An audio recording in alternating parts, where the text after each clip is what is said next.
Metro Realtor Courtney Murphy here to give you your November 2019 Denver real estate market update. Can you believe it's already November? Where has the year gone? But I do want to remind you, we'll be looking at October numbers since I won't have November numbers until December. Let's get started with average sales price. So the average sales price in the Denver area in October came in at $486,390. That was up both from the prior month and from last year.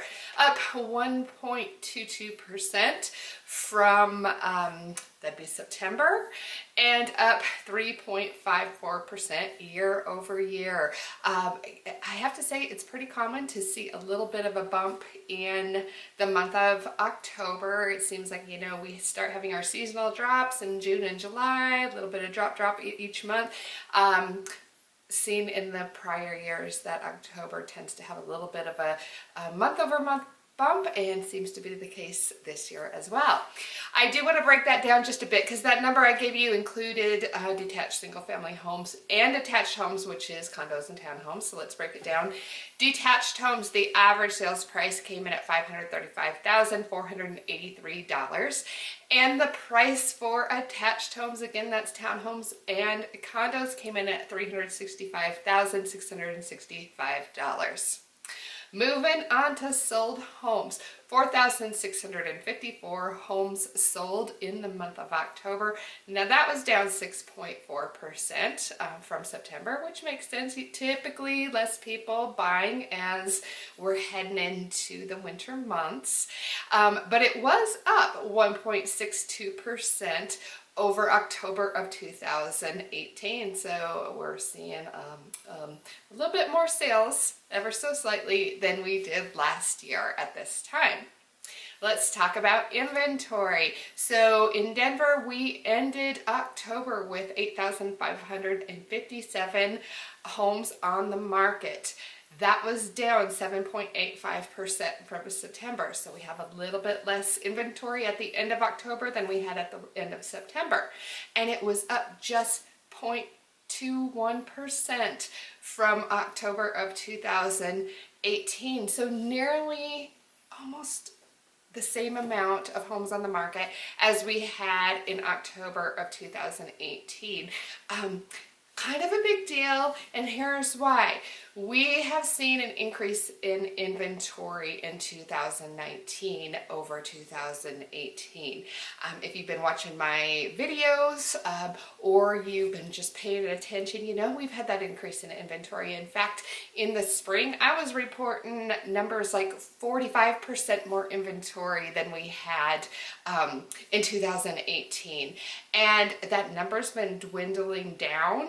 And now, 0.21%, nearly the same as last year. So those 2019 increases in inventory seem to kind of be not as drastic for sure as they were earlier in the year, when here we are in November and our October numbers show we're sitting really close to the same amount of inventory we had in 2018. All right.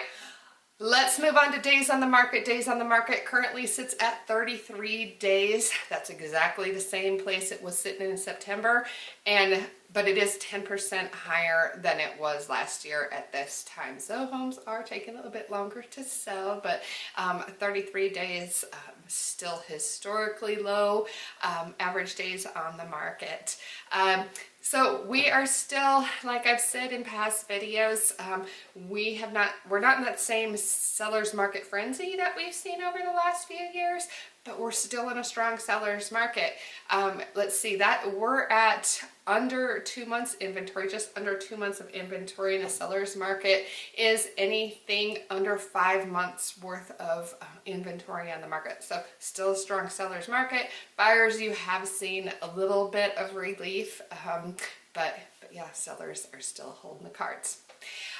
This month in my video, I want to just touch on a few different things. So when I get my monthly market reports, they come from the Denver Metro Association of Realtors, and part of the report, they do a section called Market Insights, and it's like, I don't know, about 20-25 bullet points of just facts about the real estate market. Some facts are about Denver, some are about nationally, and it's just to keep us informed. So I just want to touch on a few of those today. Okay, this one you might find a little bit crazy. I sure did when I read it.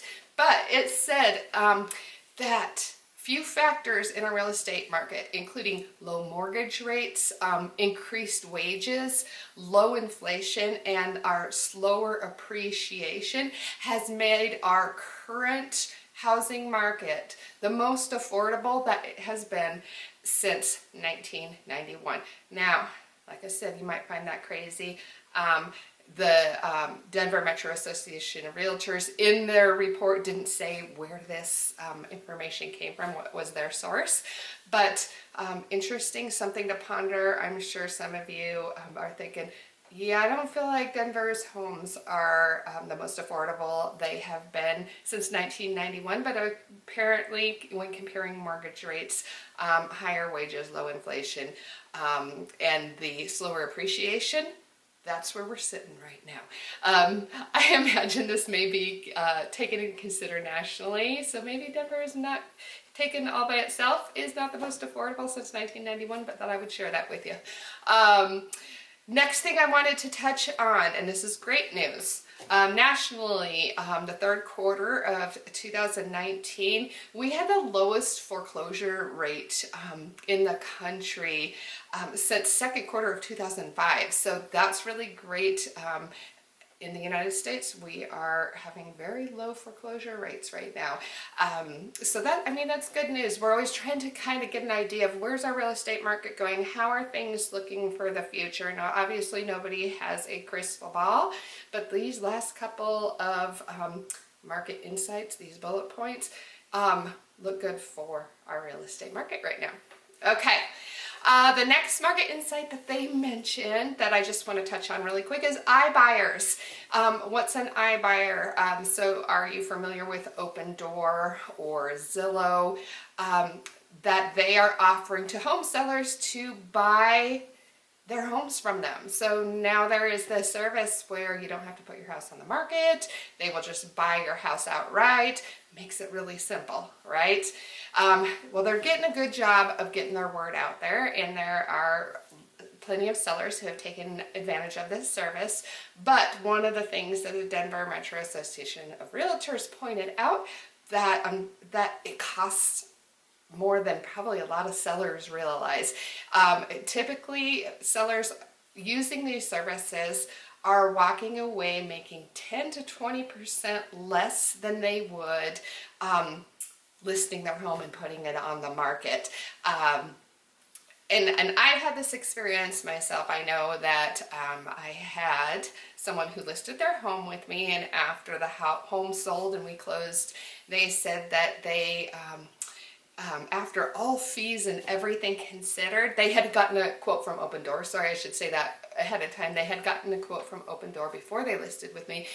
After everything closed, after all fees considered, after everything, they walked away making $40,000 more listing it with me and selling it on the market than they would have selling directly to Opendoor. So keep that in mind. Yeah, those services, they provide convenience for sure. Hey, we just come in and buy your house from you.